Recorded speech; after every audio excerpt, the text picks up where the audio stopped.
লোকেরা বলে হায়াত বাড়ে, হায়াত তো বাড়ে না। হায়াত কি হয়? জন্মের পরের থেকে আমার জন্য রিজার্ভ আছে যতটুকুন, 50 বছর বাঁচবো, 60 বছর বাঁচবো, যতটুকুন হায়াত আমার জন্য নির্ধারিত করা আছে, নির্ধারণ করা আছে, প্রতিদিন একদিন করে কমে যেতেছে। এজন্য আমি বলি, আমার বাড়িতে যে ঘড়িটা আছে, এই ঘড়িটা বেলা 1টার সময় ঢং করে একটা আওয়াজ দেয়, শ্রোতাকে শুনিয়ে দেয়, বাড়িওয়ালা তোমার জীবনের মূল্যবান হায়াত থেকে 1 ঘন্টা কমায়া দিলাম। 2টার সময় 2টা ঘন্টা লাগায় শোনায় দিল, বান্দারে তোমার জীবনের মূল্যবান সময় থেকে 2টি ঘন্টা কমে গেল। এমনি করে দিন গেল, মাস গেল, বছর গেল, আমাদের হুঁশ হলো না। সময় চলে গেল তাস খেলে খেলে, সময় চলে গেল আমাদের খেলাধুলা করে, শয়তানি বদমাশি করে। সময় কতটুকুন পেলাম? কিয়ামতের দিন, বিচারের দিনটা যেটা হবে, আল্লাহ রাব্বুল আলামিন বলেন বিচারের দিনটাই লম্বা হবে 50 আলফা সানা মিম্মা তাউদ্দুন। বিচারের দিনটা লম্বা হবে কত বছর? 50,000 বছর। কত বছর? দুনিয়ায় যেভাবে তুমি হিসাব করো, দুনিয়ার গণনা অনুযায়ী হাসরের বিচারের দিনটা হবে 50,000 বছরের মতো লম্বা। এক কিতাবে দেখেছি, তিনি লিখেছেন হিসাব করে, কিয়ামতের ওই দিনটার হিসাবে 50,000 বছর একটা দিন লম্বা। ওই হিসাবে পৃথিবীতে যারা 60 বছর বাঁচলো, সেজন্য আখেরাতে 2 মিনিট দুনিয়ায় বাঁচলো। চিন্তা করেছ? মাত্র 2 মিনিট। 60 বছর যারা হায়াত পেল, 2 মিনিট বাঁচলো। এই 2 মিনিটের জন্য কত হাঙ্গামা, কত মারধর, কত সন্ত্রাস, ক্ষমতার জন্য লড়াই, ফ্যান করেঙ্গে ত্যান করেঙ্গে, লাঠিকে আন্দার মুগুর ভরেঙ্গে, শক্তির ঠেলায় অস্থির। আমার বন্ধুগণ, সময় চলে যাচ্ছে স্রোতের মতো করে, কারোর জন্য সময় অপেক্ষা করতেছে না। আমাদের মৃত্যু প্রতি মুহূর্তে কাছে চলে আসতেছে। এই জন্য শায়ের বলেছেন, আগাহা আপনি মৌত সে কোই বাশার নেহি, আগাহা আপনি মৌত সে कोई बशर नहीं, सामा 100 बरस के हैं पल की खबर नहीं। মৃত্যু সম্পর্কে আমাদের কারো জানা নাই। যে কোনো মুহূর্তে মৃত্যু আমাদের কাছে এসে যেতে পারে, মৃত্যু সম্পর্কে কিছুই জানা নাই। অথচ প্রতি মুহূর্তে আমরা মৃত্যুর দিকে এগিয়ে চলছি। মাল সামান 100 বছর কি ধরে খাবো তাও জমা করে রেখেছি, কিন্তু 1 মুহূর্তের খবর নাই। মাহফিলে এসেছি, বাড়ি যেতে পারবো নিশ্চয়তা নাই। আছে? বলেন আছে? আপনি বাড়ি যাও ভালো, বসেছেন, দাঁড়াতে পারবেন, এই নিশ্চয়তা আছে? নাই। সুতরাং সূরার যে সময়ের উপরে কসম করে মূলত সময়ের অপরিসীম গুরুত্ব সম্পর্কে আল্লাহ পাক মানুষকে বুঝাই দিতেছেন। সময়ের দাম দাও। আমাদের সময় চলে যায় গান শুনতে শুনতে, আশ্চর্য মলম বিক্রি করা দেখতে দেখতে, তাস পাশা খেলতে খেলতে সময় চলে যায়, কেউ খেয়াল করে না। সময় বলতে অতীত কালও হতে পারে, আবার বর্তমানও হতে পারে। আর বর্তমান কাল কোনো কালই না। বর্তমান কাল কোনো কাল নয়। প্রতি মুহূর্তে ভবিষ্যৎ এসে বর্তমান হয়, আর প্রতি মুহূর্তে বর্তমান কি হয়? অতীত হয়ে যায়। বর্তমান কাল বলে কোনো কাল নেই। প্রতি মুহূর্তে অতীত হয়ে যাচ্ছে। এই যে আমি মাহফিলে বসছিলাম প্রথম এসে, ওইটা কি এখনো বর্তমান আছে? এই যে বর্তমান কথা বলছি, এটা অতীত হয়ে যাচ্ছে। সুতরাং বর্তমান কাল নাই। আল্লাহ পাক অল আসরের সময়ের কসম করে বলছেন। যদি আমরা চিন্তা ভাবনা করি, তাহলে আমরা লক্ষ্য করব আমাদের আসল মূলধন সময়। আসল মূলধন কি? জীবনের আসল মূলধন কি? সময়। ইমাম রাজি রহমতুল্লাহ আলাইহি এই পর্যায়ে এক বুজুর্গের ব্যক্তির কথা তিনি আলোচনা করেছেন। তিনি বলেছেন যে একটা লোক, তিনি সূরা আল আসর এর ব্যাখ্যা তিনি বুঝতেছিলেন না। ব্যাখ্যাটা এই মাথার মধ্যে ঘুরপাক খাচ্ছিল, এর ব্যাখ্যা কি? একবার তিনি বাজারে ঢুকলেন, তারপরে তিনি শুনতে পেলেন বাজারের এক প্রান্ত থেকে একজন চিল্লায় বলতেছে, সেই ব্যক্তির উপরে রহম করো যার পুঁজি গলে যায়, সেই ব্যক্তির উপরে রহম করো যার পুঁজি গলে যায়। উনি চিন্তা করলেন পুঁজি এবার গলে কেমনে? উনি দৌড়ে গেলেন, যায় দেখেন যে যে বেটা চিল্লাচ্ছে সে হচ্ছে বরফ বিক্রেতা। কি বিক্রেতা? বরফ, বরফ, আইস। এখন এই বরফ বিক্রেতা সে চিল্লায় বলতেছে সেই ব্যক্তির বড় রহম করো যার পুঁজি কি গলে যায়। সূর্যের তাপ বাড়তেছে আর বরফ গলে যাচ্ছে। সে বুঝাতে চাচ্ছে যে আমার এই বরফটা জমাট থাকা অবস্থায় তোমরা কেউ কেনো, যেহেতু আমার পুঁজি তো এর মধ্যে আমি ইনভেস্ট করেছি। এটা যদি পানি হয়ে যায় তো পানি তো কেউ কিনবে না, এটা তো যেখানে সেখানে পাওয়া যায়। বরফ পাওয়া যায় না বলি তো আমি বরফ কিনে আনছি। তোমরা আমার প্রতি দয়া করো, তাড়াতাড়ি করে বরফটা কিনে নিয়ে যাও। ইমাম রাজি রহমতুল্লাহ আলাইহি বলেন, বুজুর্গ ব্যক্তি চিৎকার মেরে বললেন আল্লাহু আকবার, আমি কিন্তু এই বরফ বিক্রেতার ঘোষণার মধ্য দিয়ে সূরা ওয়াল আসরের তাফসীর আমি বুঝে ফেলেছি। তার মানে হলো বরফ বিক্রেতা যেভাবে বলতেছে সেই ব্যক্তির উপরে রহম করো যার পুঁজি গলে যায়। আমারও তো একটা পুঁজি আছে, ওই পুঁজির নাম হায়াত। প্রতি মুহূর্তে আমার পুঁজি তো গলে যেতেছে, আমার পুঁজি তো গলে যায়, প্রতি মুহূর্তে কমে যেতেছে। আহারে এই পুঁজি যে গলে গেল ধরে রাখতে পারলাম না, এজন্য কিছুই তো করতে পারি নাই। সূরা ওয়াল আসরের ভিতরে মানুষের আয়ুষ্কাল দেওয়া হয়েছে, বরফ গলে যাওয়ার মতো দ্রুত সে আয়ু কমে যাচ্ছে। একে যদি নষ্ট করে ফেলা হয়, ভুল কাজে ব্যয় করা হয়, সেটাই হচ্ছে মানুষের মূল ক্ষতি। মানুষের মূল ক্ষতি। ব্যবসায় ক্ষতিগ্রস্ত হয়েছে, এটা মূল ক্ষতি নয়। স্বাস্থ্য হারাইছে, মূল ক্ষতি নয়।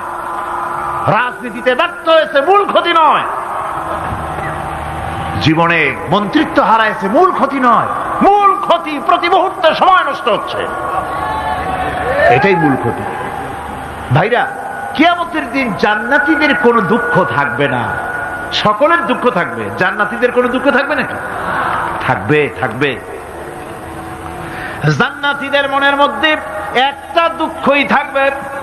ভালো করে শুনুন, জান্নাতীদের মনের মধ্যে একটা দুঃখই হবে। তারা মনে মনে চিন্তা করবেন, আফসোস করবেন, আহারে যদি দুনিয়ায় বসে অমুক সময় বাসে বসেছিলাম, আজে বাজে চিন্তা করেছি, বাড়ির ড্রয়িং রুমে একা একা বসে বসে আজে বাজে চিন্তা করেছি, অমুক অমুক সময় খেলাধুলায় কাটাইছি। এই সময়গুলিতে যদি সুবহানাল্লাহ, আলহামদুলিল্লাহ, লা ইলাহা ইল্লাল্লাহ, আল্লাহু আকবার, এই তাসবিহ যদি পড়তাম, জিকির আজগার করতাম, জান্নাতের ভিতরে আরো নিয়ামত লাভ করতে পারতাম। সময়টা তো কাজে লাগাইলাম না। মানুষের শর্ত, মুমিনের সব কাজে সওয়াব। ওয়াকুলু লিন্নাসি হুসনা, মানুষের সঙ্গে ভালো ভালো কথা কও, মানুষের সঙ্গে হাসি মুখে কথা কও। একজনের সাথে হাসি মুখে কথা বললেন আপনার একটা সদকা দেওয়ার মতো সমান সব আমলনামায় লেখা হয়ে গেল। ভালো ভালো কাম করো। বন্ধুগণ, সময় দ্রুত গতিতে চলে যাচ্ছে, মানুষের জীবন ক্ষতিগ্রস্ত হচ্ছে। ক্ষতি থেকে বাঁচতে পারবে 4টা গুণ যার মধ্যে আছে, বাকি সব ক্ষতিগ্রস্ত হয়ে যাবে। আমার ভাইয়েরা, এই কথাগুলি বলে আল্লাহ পাক যেন এরকম একটা দৃষ্টান্ত দিলেন। আপনি যদি পরীক্ষার হলে গিয়া দেখেন ছাত্ররা পরীক্ষা দিতেছে, পরীক্ষার জন্য নির্ধারিত সময় কতটুকুন? 3 ঘন্টা। 3 ঘন্টা, 3 ঘন্টা। আপনি গিয়ে দেখলেন কোন একজন পরীক্ষার্থী পরীক্ষা দিতে গিয়ে আর একদিকে তাকায় আছে, আকাশের তারা গুনতেছে, অথবা সে গল্প করতেছে, অথবা পরীক্ষা বাদ দিয়ে আজে বাজে কিছু লিখতেছে। আপনি যেমন তাকে, ওই ছেলেটাকে আনমনা গাফেল ছেলেটাকে ঘড়ির দিকে তাকায় বলেন, এই ছেলে ওই ঘড়ির দিকে তাকাও, দেখো তোমার সময় কিন্তু চলে যেতেছে, মাত্র 1 ঘন্টা, আর তুমি সময় নষ্ট করতেছো। আল্লাহ যেন স্নেহ পরবশে তামাম পৃথিবীর গোলামদেরকে, বান্দাদেরকে আঙ্গুল নির্দেশনা দিয়ে বলছেন, বান্দারা প্রতি মুহূর্তে তোর জীবনের মূল্যবান সময় চলে যেতেছে, প্রতি মুহূর্তে সময় যাচ্ছে। আল ইনসান, ইনসান বলতে শুধু মুসলমান না, ইনসান বলতে কি মুসলমান শুধু না, আল ইনসান মানব মণ্ডলী, বিশ্বের সমস্ত মানুষকে আল্লাহ বলছেন, হিন্দু, খ্রিস্টান, বৌদ্ধ, নাসারা, ইহুদি, মজুসি, মুসলমান, বিশ্বের সব মানুষকে আল্লাহ বলছেন। যেহেতু আল্লাহ স্রষ্টা, মানুষের ব্যাপারে সার্বিক কল্যাণময় কথা কে বলতে পারেন?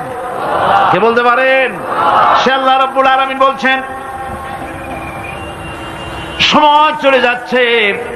ও পৃথিবীর মানুষেরা, এই মানুষ বলতে আল্লাহ রাব্বুল আলামিন কোন ব্যক্তি, কোন গোষ্ঠী, কোন জাতিকে বলেন নাই, বলেছেন সমগ্র মানবতাকে। এর অর্থ হচ্ছে সূরাটিতে উল্লেখ্য 4টি গুণ যদি আমল করতে পারে লোকেরা, যেই ব্যক্তি করবে, যেই সমাজ করবে, যেই রাষ্ট্র করবে, যেই গোষ্ঠী করবে, যেই জাতি করবে, তারাই ক্ষতি থেকে বেঁচে যাবে। আর যারা করবে না তারা ক্ষতিগ্রস্ত হবে। কি হবে বলুন? এখন আল্লাহ পাকের কথা শুনুন। আল্লাহ পাক বলছেন ওয়াল আসরি ইন্নাল ইনসানা লাফি খুসর। খুসরিন, এই যে খুসর, খাসারা, এই শব্দটা হচ্ছে আবিধানিক অর্থে ক্ষতি হচ্ছে লাভের বিপরীত। লাভের বিপরীত কি? ক্ষতি। নাফা, এই নাফার বিপরীত কি? নোকসান। খাসারাটা কি? নোকসান বলা হয় পুঁজি 50,000 খাটাইছিলাম, লাভ করতে পারি নাই, পুঁজি ঠিক আছে, এটাকে বলা হয় নোকসান। এটাকে কি বলা হয়? নোকসান। কিন্তু আমি পুঁজি খাটিয়েছিলাম 50,000 টাকা, লাভ তো হয়ই নাই, পুঁজিও চলে গেছে, আমও গেছে, ছালাও গেছে, আমও নাই, ছালাও নাই। এইটারে আরবিতে কি বলা হয়? খাসারা, দেউলিয়া। দেউলিয়া হয়ে গেছে। দেউলিয়াটা বোঝেন ভালো আপনারা, দেউলিয়া হয়ে গেছে। কোরআন লাভ বা সাফল্যের ধারণা যেমন নিছক পার্থিব নয়, সমৃদ্ধির কথা শুধু পার্থিব নয়, জন্ম থেকে শুরু করে মৃত্যু পর্যন্ত কোরআনের লাভের কথা যখন বলা হয় তখন জন্ম থেকে মৃত্যু পর্যন্ত, আখিরাত পর্যন্ত, কিয়ামত পর্যন্ত। ক্ষতিটাও জন্ম থেকে শুরু করে মৃত্যু পর্যন্ত, কিয়ামত পর্যন্ত ক্ষতিটাও। এই ক্ষতি থেকে বাঁচবার জন্য কোরআনে কারিমে বিভিন্ন জায়গায় এই খাসারা শব্দ ব্যবহার করা হয়েছে। আল্লাহ রাব্বুল আলামিন বলছেন ওয়ামান খাফফাত মাওয়াজিনুহু ফাউলাইকাল্লাযীনা খাসিরু আনফুসাহুম বিমা কানু বিআয়াতিনা ইয়াযলিমুন। যাদের পাল্লা ভারী হবে কিয়ামতে তারাই হবে সফলকাম, আর যাদের পাল্লা হালকা হবে, নেকির পাল্লা যাদের হালকা হবে তারা হবে ক্ষতিগ্রস্ত। তারা নিজেরাই ক্ষতি সাধনকারী হবে কিয়ামতের দিন। কাজে মানুষের জীবনের সমুদয় কার্যাবলীর ভালো অংশ যদি খারাপ অংশের উপরে বিজয়ী হয়, তারপরে খারাপ অংশ পাওনাদারদের দিয়ে টিয়া, এরপরে যদি নেকি কিছু বাকি থাকে, তাহলে বোঝা গেল লোকটা কিয়ামতে নাজাত পাবে। আর যদি ভালো কাজের উপরে খারাপ কাজ বিজয়ী হয়ে যায় আর সমস্ত পাওনাদারদেরকে পাওনা মিটাইয়া তারপরেও পাপ বাকি থেকে যায়, এক চাইতে খাসারা পৃথিবীতে, আকাশে, জমিনে কিছুই আর হবে না। এর থেকে বাঁচার জন্য আল্লাহ পাক, এই খাসারা থেকে বাঁচার জন্যই মানুষকে এই কথা বলছেন। এই কথাটি কোরআনে কারিমের অন্য একটি আয়াতে আরো সুন্দর করে বলা হয়েছে। যারা নাকি এই দুনিয়ার বুকে যারা নিজেদের পুঁজি খাটাইছে, জীবনের পুঁজি সুদ কামাইতে খাটালো, জীবনের পুঁজি খাটালো হারাম কামাইয়ের ভিতরে, অন্যায় কাজের ভিতরে, যারা জীবনের পুঁজিকে আল্লাহর দ্বীনের কাজে লাগাতে পারে নাই, তাদের সম্পর্কে বলা হচ্ছে খাসিরাদ দুনিয়া ওয়াল আখিরাতা যালিকা হুয়াল খুসরানুল মুবিন। খাসিরাদ দুনিয়া ওয়াল আখিরাত, দুনিয়াও ক্ষতিগ্রস্ত, আখিরাতেও ক্ষতিগ্রস্ত। এটা হচ্ছে তার জন্য সুস্পষ্ট ক্ষতি, এর থেকে বড় ক্ষতি আর কিছুই হতে পারে না। আল্লাহ পাক কোরআনে কারীমে অন্যত্র বলেছেন وَنُنَزِّلُ مِنَ الْقُرْآنِ مَا هُوَ شِفَاءٌ وَرَحْمَةٌ لِلْمُؤْمِنِينَ وَلَا يَزِيدُ الظَّالِمِينَ إِلَّا خَسَارًا। আমি এই কোরআন অবতরণের পরিক্রমায় এমন সব বিষয় অবতীর্ণ করেছি যা মুমিনদের জন্য নিরাময় এবং তাদের জন্য রহমত, আর জালিমদের জন্য ক্ষতি ছাড়া আর কিছুই বৃদ্ধি পায় না। জালিমদের জন্য ক্ষতি বৃদ্ধি পায়, আর যারা মুমিন তাদের জন্য এর মধ্যে নিরাময় আছে, এর মধ্যে রহমত আছে। অর্থাৎ যারা এই কোরআনকে যারা নিজেদের আইনের কিতাব হিসাবে গ্রহণ করেছে, কোরআনকে তাবিজের কিতাব হিসাবে নয়, ধর্মীয় কিতাব হিসাবে নয়, কোরআন সংবিধান। কোরআন কি? কোরআনকে যারা সংবিধান হিসাবে মেনে নিয়েছে, কোরআনকে যারা সংবিধান হিসাবে গ্রহণ করলো, ব্যক্তি, পরিবার, সমাজ, রাষ্ট্রে তাদের যাবতীয় মানসিক, বুদ্ধিবৃত্তিক, নৈতিক, তামাদ্দুনিক রোগের নিরাময় হবে, এর দ্বারা শান্তি হবে। কিন্তু যেসব জালিম এই কোরআনকে প্রত্যাখ্যান করেছি, কোরআনকে যারা মৌলবাদীদের কিতাব বলে, কোরআনের কথা বললে মৌলবাদ বলে গাইল দেয়, তারা তাদের কপালকে পোড়াইয়া ছাই বানাইয়া দিছে, তাদের কপাল ভস্মীভূত করে দিয়েছে। আমার দেশে, এই দেশটা কি মুসলমান বেশি না অন্য জাতি বেশি? কোন? জোরে কোন? মুসলমান সবচেয়ে। খুব লক্ষ্য করে শোনেন, এই দেশে সবচেয়ে মুসলমান বেশি, ইন্দোনেশিয়ার পরে। পৃথিবীর দ্বিতীয় বৃহত্তম মুসলিম দেশ হলো কোনটা? বাংলাদেশ। এই দেশে ইসলামরে যত গালি দেওয়া হয়েছে, কোরআনকে যত গালি দেওয়া হয়েছে, আলেমদেরকে যত গালি দেওয়া হয়েছে, রাসূলুল্লাহকে যত গালি দেওয়া হয়েছে, ইসলামে আদর্শকে যত গালি দেওয়া হয়েছে, পৃথিবীতে কোন দেশে এইভাবে ইসলামকে গালি দেওয়া কোথাও হয় নাই। এমনকি আমেরিকার মতো দেশে, ইংল্যান্ডের মতো দেশেও কোরআনের বিরুদ্ধে এত কথা কেউ বলতে সাহস পাবে না, ইসলামের বিরুদ্ধে কথা বলতে সাহস পাবে না, যেহেতু মুসলমানেরা সেখানে পাল্টা আক্রমণ করবে। আজ আমার দেশে মুসলমানের ঘরের সন্তান হইয়া ইসলামের বিরুদ্ধে তারা বক্তব্য রাখে। মৌলবাদ, মৌলবাদ জিকির উঠে গেছে।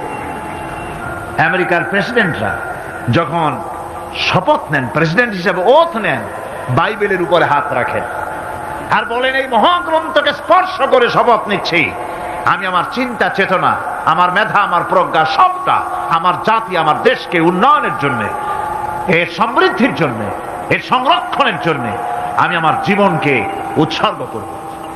বাইবেলের উপরে স্পর্শ করে এই শপথ তারা নেন। আমার দেশের প্রেসিডেন্ট, প্রধানমন্ত্রী শপথ নেওয়ার সময় কোরআন শরীফের উপরে হাত রাখে যদি, তাহলে বলা হবে বেচারা মৌলবাদী হয়ে গেছে।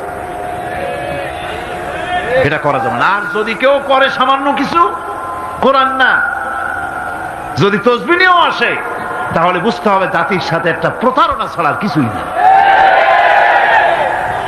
কাজেই ধর্মের প্রতি আকর্ষণ